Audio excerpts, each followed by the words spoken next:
If you are comparing Leica cameras for months like M11, Q3, SL3, and every time you think you've made the decision, something pulls you back, that comparison fatigue is real, and it's destroying your photography before you even pick up a camera. There is only one Leica you will ever need, and after this video, you will never second-guess your camera choice again. And because this is the Leica conversation most creators never have, so click the subscribe button and turn on notifications right now so you never miss what's coming next on this channel. That comparison loop you're stuck in has a very specific reason behind it. The Leica community runs on identity pressure. M system signals seriousness. SL signals professional intent.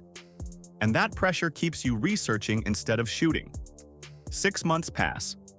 You've read everything about everybody in the lineup, and your shutter count has barely moved. That's the real cost nobody in this community talks about, and it's happening to more Leica photographers than you'd think. But here's where it gets deeper. Leica was never built for that loop. The entire foundation of this brand was reduction. One camera, one focal length, total commitment to the image. The photographers who built Leica's legacy weren't switching systems or debating sensor generations. They were learning to see in one language fluently enough to say something real with it. Somewhere along the way, that philosophy got buried under upgrade culture. And the one camera in Leica's current lineup that brings that philosophy back, with the technical capability to back it up in the real world, keeps getting overlooked because of one single word: fixed. That's exactly where this gets interesting, because what most photographers assume about that word is completely wrong. The Leica Q3, fixed 28mm lens. And before that word closes the conversation for you, the full picture here changes everything about how that reads. 60 megapixels on a full-frame BSI CMOS sensor with triple resolution technology, meaning you shoot at 60 megapixels, 36 megapixels, or 18 megapixels depending on the job. At 60 megapixels, aggressive cropping in post still holds complete image quality. That single capability reframes the fixed lens conversation entirely. Because 28mm at 60 megapixels gives you compositional range that most photographers dramatically underestimate until they actually shoot with it. The lens itself is a Summilux 28mm f1.7 aspherical with optical image stabilization. Wide enough to build context around a subject, close enough to make that subject the undeniable point of the frame. At f1.7 with stabilization, the low-light capability here changes how confidently you walk into difficult conditions, and that confidence shows up directly in the images. Autofocus runs hybrid phase detection and contrast detection with eye, face, body, and animal tracking at up to 15 frames per second. This camera doesn't ask you to slow down. It gives you the choice entirely on your own terms. Video reaches 8K at 30 frames per second, on 4K at 60 frames per second in 422 10-bit. Full HD ProRes HQ slow motion up to 120 frames per second. 5.76 million OLED viewfinder. 3-inch tilting touchscreen. At approximately $6,735. One body, one world-class Summilux. Complete system from day one. Nothing else to add, nothing else to buy. But the spec sheet doesn't tell you the most important thing about this camera. And that part is coming next. Photographers who commit to the Q3 seriously for a few months report the same shift without exception. Early on, attention goes toward what the fixed lens can't do. Then, somewhere around week 6 or 8, that mental noise disappears completely. The 28mm stops being a limitation and starts being a language. Compositional decisions get sharper. The instinct for where to stand, how close to go, and when to wait. All of it develops faster when the focal length variable is removed from the equation entirely.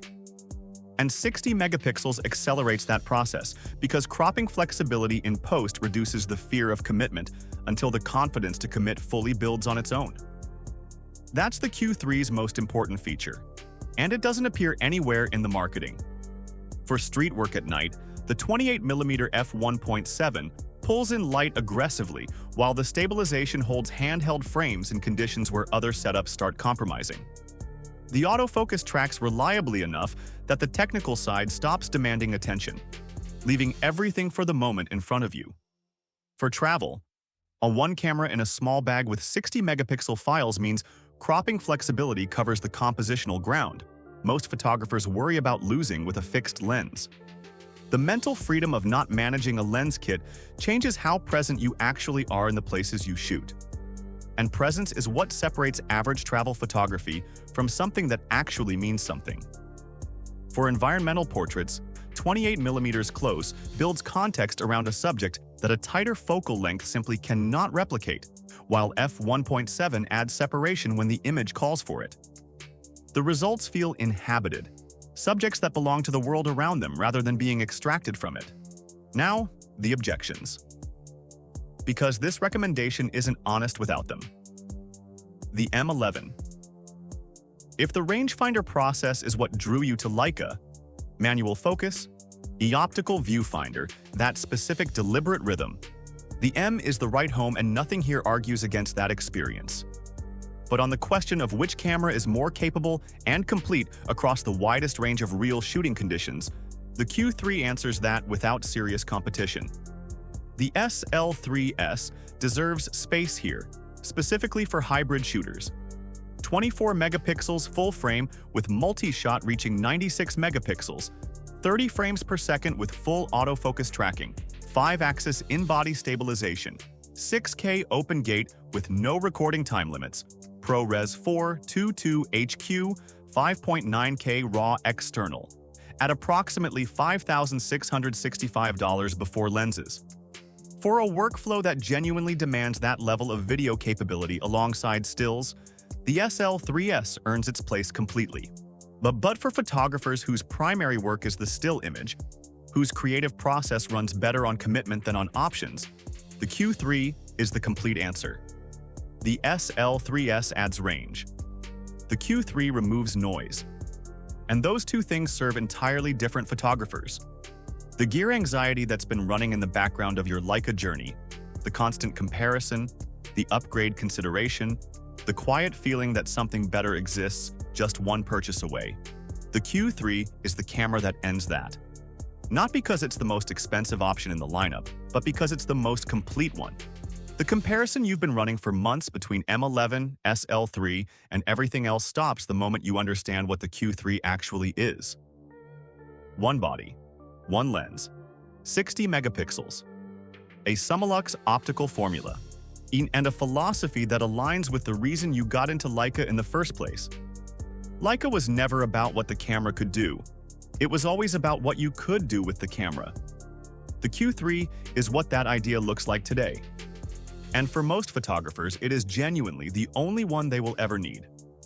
Next, Leica cameras expected for 2026 and 2027. What's quietly in development and what it means for the system going forward. That video is right here.